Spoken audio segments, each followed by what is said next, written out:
పోతాంది మన వ్యవస్థ. ఒక్కడికన్నా ఇలా నిజాయితీగా చెప్పండి, ఎంతమంది తాగకుండా ఇప్పుడు మన పిల్లగాడి యొక్క శవయాత్రలో పాల్గొన్నారు. చచ్చిపోయిన పిల్లగాళ్ళు మన దోస్తులైతే, చచ్చిపోయిన పిల్లగాళ్ళు మన అన్నదమ్ములైతే, నిజంగా మనకు రేషం పౌరుషం ఉంటే, వాళ్ళ మీద ప్రేమ అభిమానం మనకు ఉంటే, వీళ్ళ సావైనా మనల్ని మార్చాలి. పొద్దుగా 6 గంటలకు పోతారు, సత్తి పెట్టుకొని వేసుకొని సాయంత్రం అట్లా పొలంలో పూజకుంటున్నాం మా పిల్లల కొరకు మా కడుపు కొరకు పోతారా. మేము తాగే ఇట్లా రోడ్ల పాటు మాకు ఇట్లా బాగా తీసుకోవాలి. మీ కొరకు మేము బతకన్నా, మీ కొరకు మేము చావాలి. ఏం చెప్తాను, ఎటు పోతానో మనం ఎటు అవుతాంది. ఈ రోజు ఏమైంది, దీనికి కారణం ఏంది అందరికీ తెలుసు. నిజంగా కనుక మీరు మన లోపల మానవత్వం ఉంటే, మన గుండెలు రాళ్లు కాకపోతే, మనం రాక్షసులు కాకపోతే, ఇప్పటికైనా అర్థం చేసుకుని జీవితంలో సాగుకు మించిన పెద్ద షాక్ ఉంటది. గంజా ఇలాంటి పట్టుకొచ్చి ఇస్తా అంటే మనం దొరకట్లేదు. నడిపోట్లో కలుగుదాం, ఆగుదాం, మార్చుకుందాం. జీవితం మళ్ళా రాదు.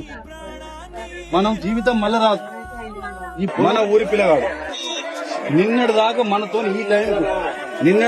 మనతో ఈ టైంకు బతికున్నాడు, మన మధ్యలో. ఇవాళ మన దగ్గర 2 పిల్లలు లేరు.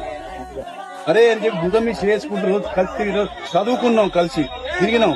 ఇవాళ మనిషి వేయండి.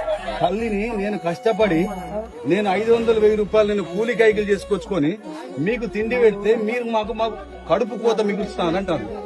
మీ అందరు కొడుకులు తనకు పుట్టినా తాగుడే, సచ్చినా తాగుడే, ఎవడో గెలిచినా తాగుడే, ఎవడో ఓడిపోతే తాగుడే, ఎటు చేసి తాగుడు. దాని తోడు గంజాయిలు.